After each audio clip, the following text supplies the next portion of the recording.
Boa tarde, meu nome é Eduardo. O meu é Renan. Então hoje a gente vai estar apresentando nosso trabalho aqui de ciência de dados e o nosso trabalho vai ser sobre preços de celulares.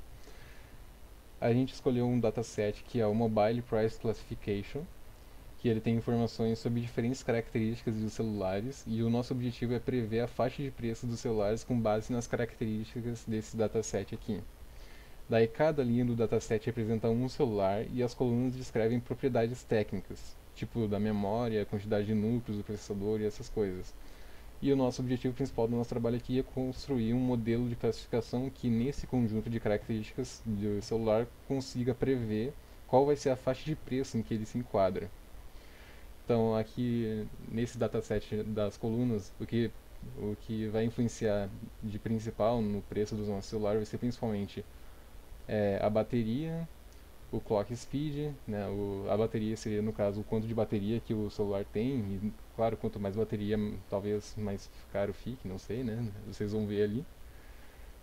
E o clock speed representa, por exemplo, a velocidade do celular, Forge se ele tem 4G ou não, a memória interna está relacionada com a memória RAM dele, o número de cores está relacionado com o processador do celular, e assim vai. Com base nessas características, a gente quer prever o que a gente vai fazer no qual vai ser o preço do celular.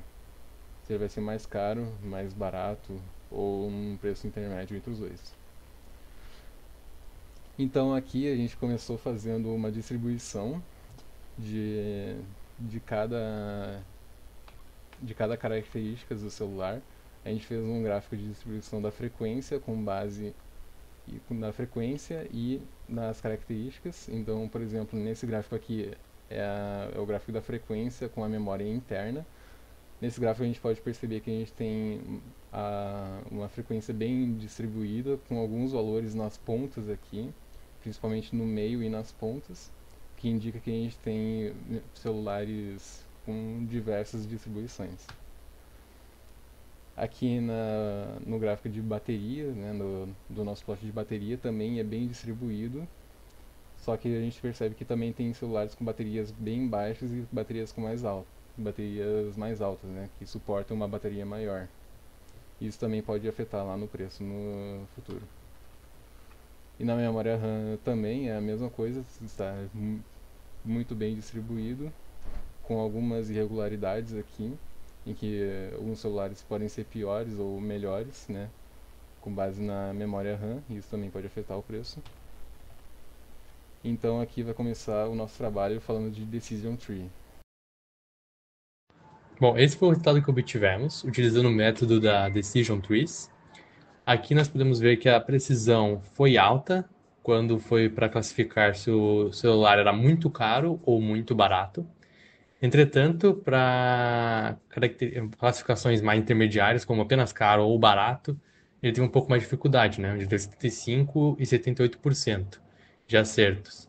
Isso provavelmente se deve porque as características entre esses dois tipos de celulares não são tão discrepantes. E aí ele tem um pouco mais de dificuldade. Passa. Já olhando os resultados nas redes neurais, a gente vê que ela conseguiu resultados bem melhores na precisão, onde 93, 86, 95 e 91%, não tendo a mesma dificuldade que a Decision Trees para fazer as classificações. Ainda assim, né, no caro teve um pouco mais dificuldade para classificar. Novamente, provavelmente por algumas características terem semelhanças entre o barato. Aqui tem um passa.